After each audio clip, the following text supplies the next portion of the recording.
Awaken!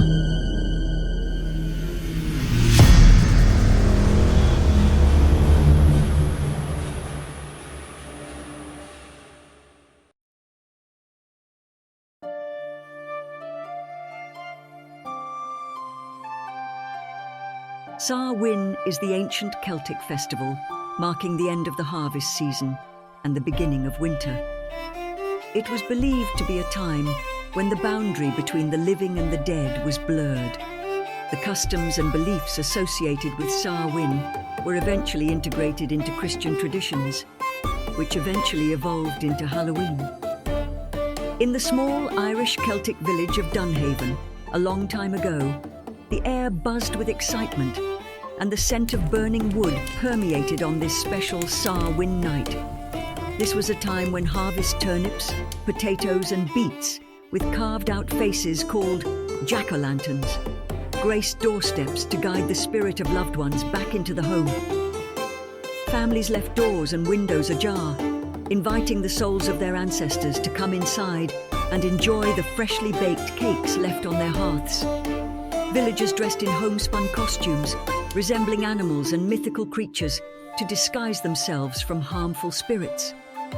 Children danced around, their faces painted with the symbols of the old ways, engaging in games that they believed would entertain the spirits of the departed. They congregated around a towering bonfire, its flames seeming to lick the ever-darkening sky. Adults spoke in hushed tones, updating their dearly departed on the year's news, as if the wind could carry their words to the other side. Among the gathered was Maeve, a young woman with a gift for storytelling. Her tales were not mere words. They were vibrant tapestries woven with emotion and imagination. Unbeknownst to her, a Pooka had been attending her nightly storytelling sessions in various forms, sometimes as a raven perched high in a tree, other times as a black cat lounging near the hearth. Maeve had enchanted this creature, and tonight it watched her from the shadows, captivated. My dearest little ones, Maeve began, her eyes twinkling like the first stars of the evening. Tonight, on this hallowed Samhain, when the veil between our world and the other world is at its thinnest, I have a tale that's been passed down through countless generations. This is the story of the Pooka, a creature both mischievous and mysterious. The children leaned in, their eyes wide with anticipation, as Maeve took a deep breath. The Pooka is both a shapeshifter and an enigma. Sometimes it's a black horse with wild eyes and a mane that flows like a midnight river. It can take many animal forms, like perhaps even a black cat, just like the one you might have seen wandering near the hearth. Maeve said, casting a sidelong glance towards the dark corners of the clearing, almost as if she sensed the Pooka watching. Some say the Pooka is a trickster, playing pranks on those who dare to wander alone at night. But be not mistaken, for the Pooka is wise beyond our understanding. It knows the secrets of the earth and the whispers of the wind. If you respect it, and the ancient traditions of our land, the Pooka may just favour you. The children hung on every word, their imaginations ablaze like the bonfire before them. But heed my warning, little ones. Maeve's voice dropped to a whisper, compelling the crowd to lean in closer to catch her every word. Never forget the lessons that Samhain teaches us. Respect the spirits, honour your elders, and cherish these stories. For in doing so, you honour the Pooka, and the Pooka in turn will honour you. Don't forget to leave offerings lest it destroys our fences or crops, said someone in the crowd, reminded.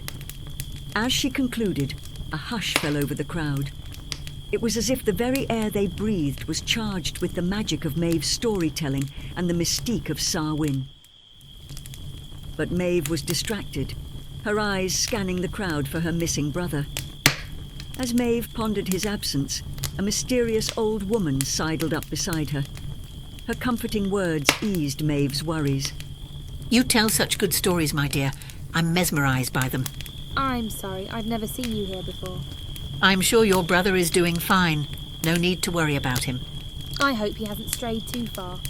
Hopefully his encounter with the Dig-Doo last year taught him a lesson.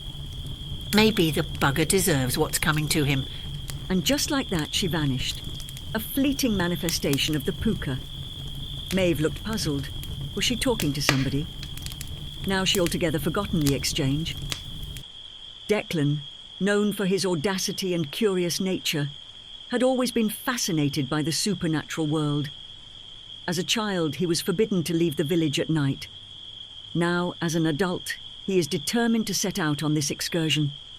Tonight, he had donned a disguise made of black sheepskin, believing that in doing so, he would be invisible to the beings from the other world. Declan wandered into the woods beyond the confines of the village, into the woods, where the moonlight filtered through the gnarled branches overhead. His heart raced with excitement as he ventured deeper into the darkness, determined to find evidence of the supernatural. The wind whispered secrets, and the leaves rustled with the promise of hidden wonders. Suddenly he felt a pair of familiar eyes upon him. A soft bark broke the stillness. It was Niall, his childhood companion who had left the world of the living 5 years ago. The dog looked the same, with his tail wagging and the playful gleam in his eyes. Declan felt a bittersweet happiness. Though he missed his pet deeply, the encounter reassured him that Niall was still with him in some form. With a pat and a whispered goodbye, he saw Niall fade into the silvery mists that coiled around the trunks of ancient trees. Heart pounding anew, Declan ventured deeper. Another figure materialized from the mist ahead, a girl of about his age, her silhouette backlit by the ethereal glow of the moon. It was Bridget, a girl he had fancied who had tragically passed away the previous year. Tonight, she looked almost as if she was made of moonlight and mist. Declan's hand instinctively went into his pocket and brought out a small handful of berries he had picked on his way to the forest. With a trembling hand, he offered them to the apparition. But before his eyes, Bridget dissolved into a swirl of silver mist that was quickly absorbed by the moonlight. Overwhelmed by a mingling of sorrow, awe, and a feeling of solitude, Declan finally made the decision to return home. As he turned, the air suddenly dropped several degrees. The moonlight seemed to dim, and the comforting sounds of the forest ceased. He realized he wasn't alone. At first, a large pig with red eyes materialized, grunting ominously, followed by a ghostly figure emerging from the dark veil of trees. A lady, draped in an overflowing veil, sometimes seemed to walk, and at other times appeared to float on air. She begged for his help. Please help my soul find rest. I will be eternally grateful. Declan, frightened by the sight before him, could only stare. She removed her veil, revealing a white dress, but the head on her shoulder was missing. Instantly he remembered the stories his sister had spoken of. It was Lady Gwyn, a restless spirit, vengeful and malevolent, stalking lone wanderers in the forest during the time of Samhain. Her headless form seemed to absorb the light around her, leaving only an unnerving void. Declan O'Connor, I will take your soul this very night. Her arms outstretched to him. The Morrigan help me! He exclaimed, referring to one of the goddesses. She cannot help you tonight. The spectre proclaimed. Declan's first instinct was to run, but he felt as if his feet had turned to stone. Lady Gwyn began to walk towards him, and the pig let out another haunting grunt, its eyes glowing a sickly red. Breaking free from his paralysis, Declan turned and ran. He heard Lady Gwyn's ethereal laughter echoing behind him, filling the forest like a chilling melody. His breath was ragged, his heart pounding like a frenzied drum. He ducked under gnarled branches and leaped over roots that seemed to claw at his feet. Still, he felt her presence behind him. She was not bound by the limitations of the physical world and seemed to float through obstacles, her laughter growing louder and more haunting with each passing second. Every time he dared to look back, he would catch a glimpse of Lady Gwyn, effortlessly keeping pace, sometimes appearing to his left, then to his right, as if phasing through the trees themselves.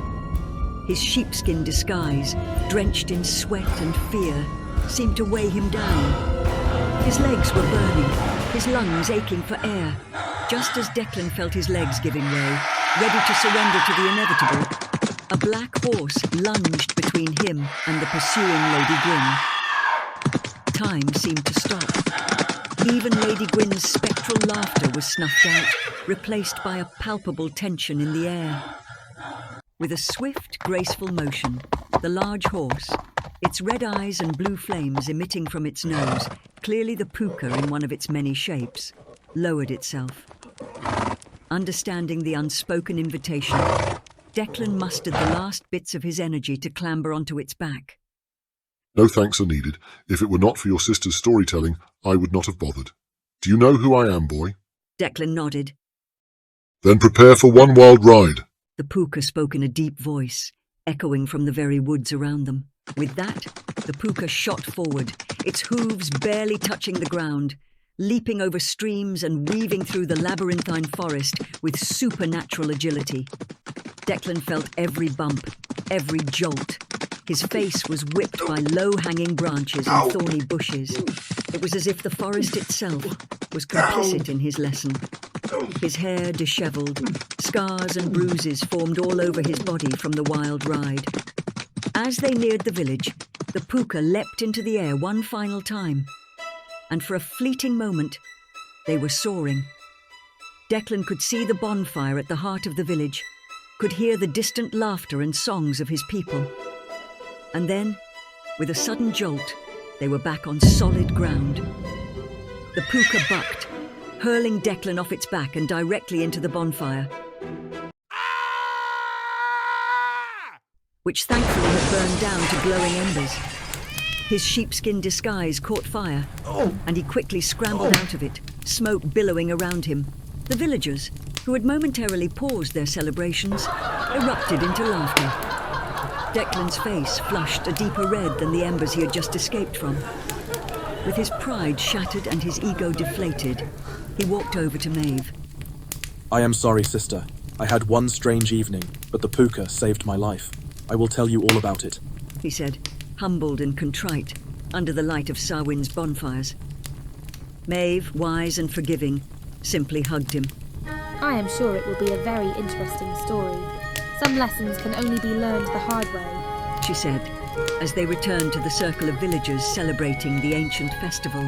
And so, under the watchful eyes of both the living and the dead, the village of Dunhaven danced and revelled into the night. The Pooka listened contentedly from its hidden perch, satisfied that the magic and stories of Sarwyn would carry on, undiminished, for generations.